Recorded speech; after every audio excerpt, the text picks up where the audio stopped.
আচ্ছা, ভাষা জিনিসটা কিন্তু দারুণ, তাই না? এটা আমাদের সবাইকে কিভাবে এক সুতোয় বেঁধে রাখে। চলুন আজ আমরা এই ভাষার একেবারে গোড়ার কথায় যাই, মানে বাংলা ব্যাকরণের সহজ পাঠটা একটু ঝালিয়ে নিই। কখনো কি এটা মাথায় এসেছে যে আমরা কিভাবে শুধু কয়েকটা আওয়াজ আর চিহ্ন দিয়ে মনের ভেতরে থাকা এত এত জটিল ভাবনাকে প্রকাশ করে ফেলি? চলুন তো আজই জাদুর মতো ব্যাপারটার রহস্যটা একটু ভেদ করা যাক। তো সবার আগে যে প্রশ্নটা আসে সেটা হলো ভাষা আসলে কি? একদম সহজ করে বললে এটা হলো আমাদের মনের ভাব প্রকাশ করার একটা হাতিয়ার। আর সত্যি বলতে এটাই তো আমাদের অন্য সব প্রাণী থেকে আলাদা করে তুলেছে, তাই না? মানে ব্যাপারটা শুধু কথা বলা বা শোনার মধ্যে আটকে নেই। ভাষা হলো আমাদের মনের একটা আয়নার মতো। আমাদের সব চিন্তা, ভালো লাগা, খারাপ লাগা, কল্পনা সব কিছু যেন এই ভাষার মধ্যে দিয়েই প্রাণ পায়। ব্যাপারটাকে এভাবেও ভাবা যায়, ভাষা যেন দুটো মনের মধ্যে একটা ব্রিজ তৈরি করে দেয়। এই ব্রিজের ওপর দিয়েই তো আমাদের ভাবনাগুলো একজনের মন থেকে আরেকজনের মনে যাতায়াত করে, আর এটাই হলো ভাষার আসল পাওয়ার। আচ্ছা, তাহলে ভাষা কিভাবে কাজ করে সেটা তো বোঝা গেল। এবার চলুন আর একটু গভীরে যাওয়া যাক। একটা বাড়ি বানাতে যেমন ইট, বালি, সিমেন্ট লাগে, ঠিক তেমনি ভাষারও কিন্তু কিছু ফাউন্ডেশনাল বিল্ডিং ব্লকস আছে। চলুন সেগুলো কি কি একবার দেখে নেওয়া যাক। ভাষার এই গঠনটা অনেকটা সিঁড়ির ধাপের মতো। একদম নিচের ধাপে আছে ধ্বনি, মানে সাউন্ড।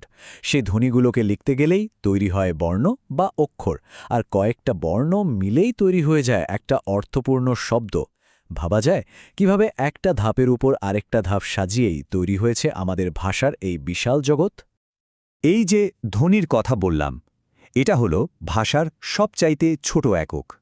যেমন ধরুন ক, অ, ল। আলাদাভাবে এই সাউন্ডগুলোর কিন্তু কোনো মানে নেই, কিন্তু এগুলোই হলো সেই কাঁচামাল, যা ছাড়া ভাষার বাড়িটা তৈরিই হবে না। আর এরপরই আসে আসল ম্যাজিকটা। যখন এই আলাদা আলাদা ছাড়া ধ্বনিগুলো একসাথে জুড়ে যায়, তখনই জন্ম নেয় একটা অর্থপূর্ণ শব্দ। যেমন ক, অ আর ল মিলে হয়ে গেল কল, মানে ধ্বনি থেকে সরাসরি অর্থের জন্ম। দারুণ না ব্যাপারটা? তো ভাষার একদম বেসিক গঠনটা তো বোঝা গেল। এবার চলুন দেখি এই ভাষা ঠিক কত রকমভাবে আমাদের সামনে আসে। মূলত ভাষার দুটো প্রধান রূপ আমরা দেখতে পাই। একটা হলো মৌখিক ভাষা, মানে যেটা আমরা মুখে বলি আর কানে শুনি। এটা আমরা বলতে গেলে জন্মের পর থেকেই স্বাভাবিকভাবে শিখে ফেলি। আরেকটা হলো লৈখিক ভাষা, মানে লেখার ভাষা।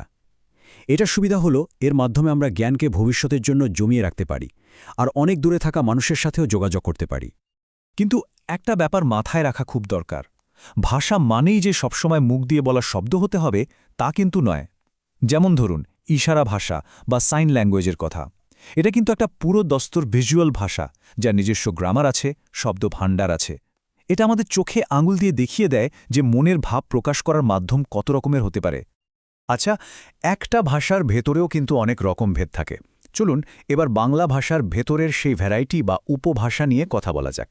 এই জিনিসটাই কিন্তু আমাদের ভাষাকে আরও অনেক বেশি ইন্টারেস্টিং করে তুলেছে। এই যে উপভাষা বা ডায়ালেক্ট, এটা আসলে কি? সহজ কথায় এটা হলো একটা ভাষার আঞ্চলিক টান, মানে ভৌগোলিক দূরত্বের কারণে একই ভাষার উচ্চারণ, শব্দ ব্যবহারে যে ছোট ছোট পার্থক্য তৈরি হয়, সেটাই হলো উপভাষা। আর এটা কিন্তু ভাষার কোনো ভুল ফর্ম নয়, বরং এটা ভাষার একটা স্বাভাবিক বিবর্তন। একটা উদাহরণ দিলে ব্যাপারটা একদম পরিষ্কার হয়ে যাবে। ধরুন বাক্যটা হলো এক ব্যক্তির দুটি পুত্র ছিল। এই একই কথা ঢাকার মানুষ বলবে দুইটা পোলা আসিল। আবার চট্টগ্রামে গেলে শোনা যাবে দুয়া পুয়া আসিল। বগুড়ার দিকে গেলে হয়তো শুনবেন দুইটা বেটা ছোল আসিল। একই কথা, কিন্তু কত রকমভাবে বলা হচ্ছে। এটাই তো বাংলা ভাষার আসল সৌন্দর্য। কথার ভাষার এই রকমভেদ তো দেখলাম। এবার চলুন বাংলা লেখার দুটো প্রধান স্টাইল বা রীতির দিকে একটু নজর দেওয়া যাক। লিখিত ভাষাতেও কিন্তু বেশ কিছু ইন্টারেস্টিং ভাগ আছে। বাংলা লেখায় মূলত দুটো স্টাইল চলে আসছে, সাধু আর চলিত। সাধু ভাষাটা হলো বেশ ফর্মাল, একটু পুরনো ধাঁচের।